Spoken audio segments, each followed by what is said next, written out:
So any discussion on this? Is there any discussion? We can discuss it. Let's do it. Okay. Well, does anybody have any questions about the resolution that we just signed? All right. Well, I'll give some background on it just to clear the air in case anybody's wondering about what happened.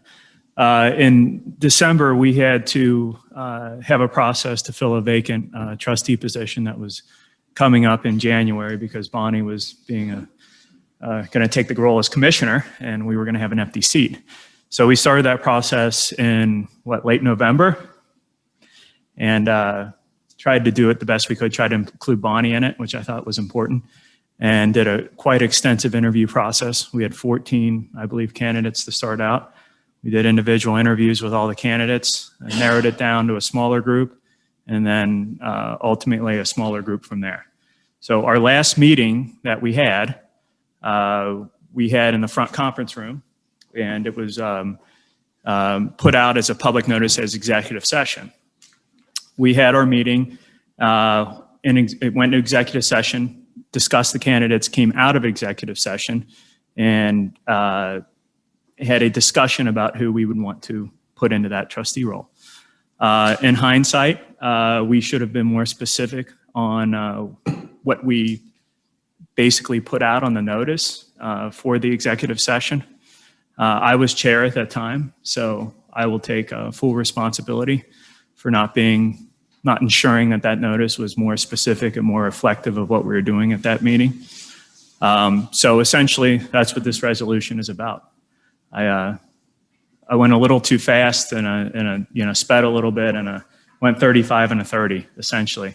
It was nothing I feel that was born out of any, in my end or in any of the board's end, attempt to be non-transparent or to hide anything. I felt like I went out of my way to be transparent and to have a thorough vetting process for whoever would get in that position, and to do our due diligence and allow a fair, open process that everybody could apply, and we would pick the best candidate, essentially.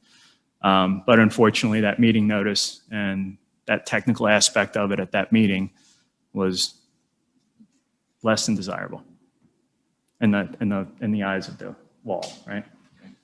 Essentially, which I take full responsibility for as chair at that time. Does anybody else have any comments? Yeah.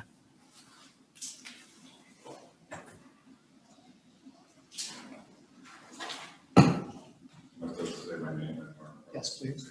So, my name is Chris Hicks. I live in local Woodwood Court. And Mr. Kelly, I'm glad that you talked, but it'd be nice to, I wish once in my life I could hear a government person say, we screwed up. It wasn't you went too fast. It's government 101. There's no such thing as a meeting that's just an executive session, right? You always have to start a regular meeting, go into executive session, come out of executive session. If you don't know that, better get some training. You knew you had, and it wasn't one meeting, it was 3 meetings.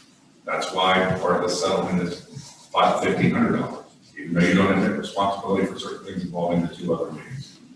But the point is that you had meetings that nobody had access to. There was no video conference. It was during COVID. There was no video stream of the meetings. Ms. Baxter, you should know better. It scares me to think that we have elected officials in our county that sit and go into meetings where they know there's no public access and don't properly go into executive session. And then take action in a meeting where nobody's there. I can't imagine. I don't know if you remember, Alan, but it was maybe I might have 8 months ago, 9 months ago now, when I was here for a meeting and there were people here about Vector and the lack of transparency, the lack of public meetings on Vector. And you walked by me when I sat back there and said, maybe someday I would learn how government would work. Do you remember that? I don't remember that at all. Okay, that happened. Maybe it did, maybe it didn't. So, Your word, mine. okay. I don't remember it. Well, I think I recorded it. So you would like me to produce a report of you saying that? See, this is what I'm talking about. That's This is perfectly government. fine. So the arrogance to not just say, we screwed up, we messed up, we did it wrong. We're not going to ever have it happen again. Okay, I drove 30, and I drove 35 and 30 I'll let you. I'll let you finish, Chris. I'll let you finish. When you're done, you let me know. And you just caused your citizens. I want to make your point in this case, which badgering our trustees, all right? Make your point. Would somebody like Make to, your would point. somebody like me to Make your remove me? point and sit down. Just, Please feel free. you to can interrupt me. you can finish. You can finish. Okay. So what you did ended up now costing mostly on legal fees, and the money that I'll give away. And I'll get it. Renee, I got you. Okay, so it ended up costing your citizens, what, $11,500. Why don't you also say that there was an original offer to be done with it for $5,000? But instead you drug it out. And because of the kind of narratives that I've seen politicians make so much, where it's always, well, the person with the nuisance, we were just driving 35 and 30, there was no bad, we didn't know you were supposed to have citizens in the meeting. That's why I always make sure that people sign exactly what they did. Because too often governments, I think it's happened with the county before me, right after they say we settle something, the press release is almost instant. We really didn't do anything wrong. Okay? In America, we talk about government being taken away from us. We're supposed to be a conservative county. That's not just someplace else. That's right here. That's right everywhere. We're all a microcosm. And when we start thinking, it's only driving 35 and 30 when I just cost the taxpayers $11,500, if that's the case, pay that fine. What happens with politicians, if people don't realize this, is they're playing with house money. They're playing with insurance money. They're not playing with their own money. How long would it take politicians to fess up and take responsibility if they had to pay these things out of their own pockets? But you can yell at me and try to get me removed. But why don't you ask these guys? Just as a clarification, What? no one asked you to be removed. I think you did. No, he just So- said, shut up. That's all he said. I'm sorry, I confused you. Thanks for making the point. Just- You had one of your residents yelling for me to shut up. Okay. I didn't. I told him to be quiet. Okay. So you can I didn't speak. say you did, I said you had one of your residents, but let me finish my thought. Thanks for dragging it out, okay? So, thanks for dragging it out. So, I think the point is, and I would have loved, when you said was there any deliberation, I actually sat there, because I told Mr. Owens, I wasn't sure I was gonna say anything here tonight. I just would have loved to hear you say, we effed up. We made a mistake. And in a serious manner, not, I drove 35 and 30. You didn't drive 35 and 30. You just cost your citizens $11,500. By the way, I didn't do that. The people that had a meeting where there were no citizens present, no way for them to access it, no way for them to see it, and then voted on official business in that meeting, those are the people that did that. You can talk about being transparent, you can talk about being open, you can talk about ethics, but actions speak louder than words.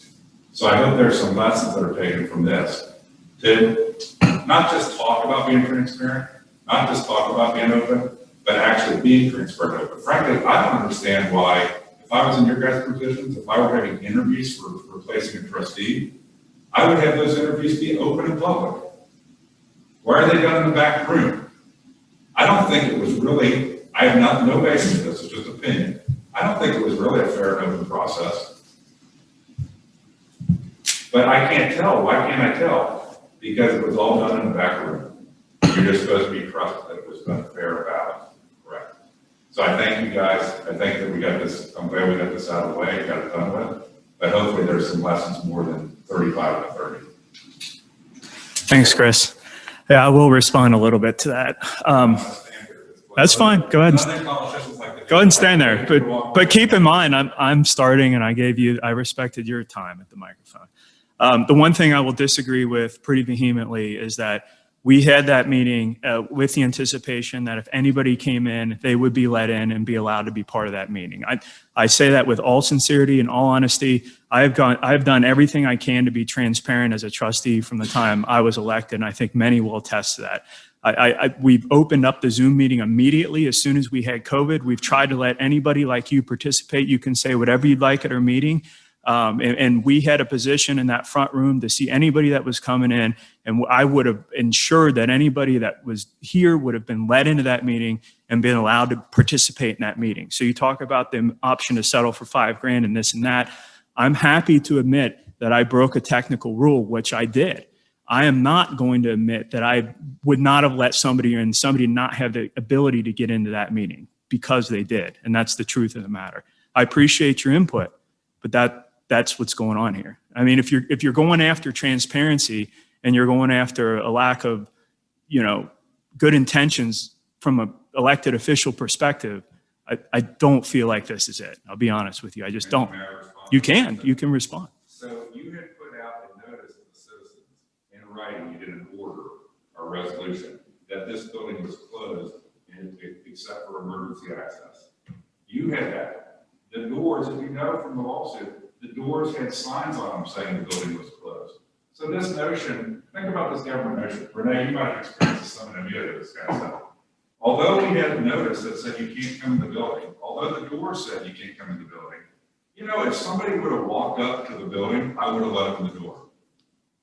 That's frankly idiotic to say that. You would have had to look pretty hard for that. I mean, I don't think anybody they would have come up to the door, we would have seen them, we would have let them in. Honestly, I mean, we're talking common sense here, right, Chris? Mr. Kelly, you had already told people in writing they couldn't come in the building, and the door to the building said they can't come in the building. Let's let Chris finish. So- We're not going to debate this here. We've right. already signed the documents. You've had your say. Enough. Anything else? Thank you, guys. Thank you. Anything you'd like to add? Okay.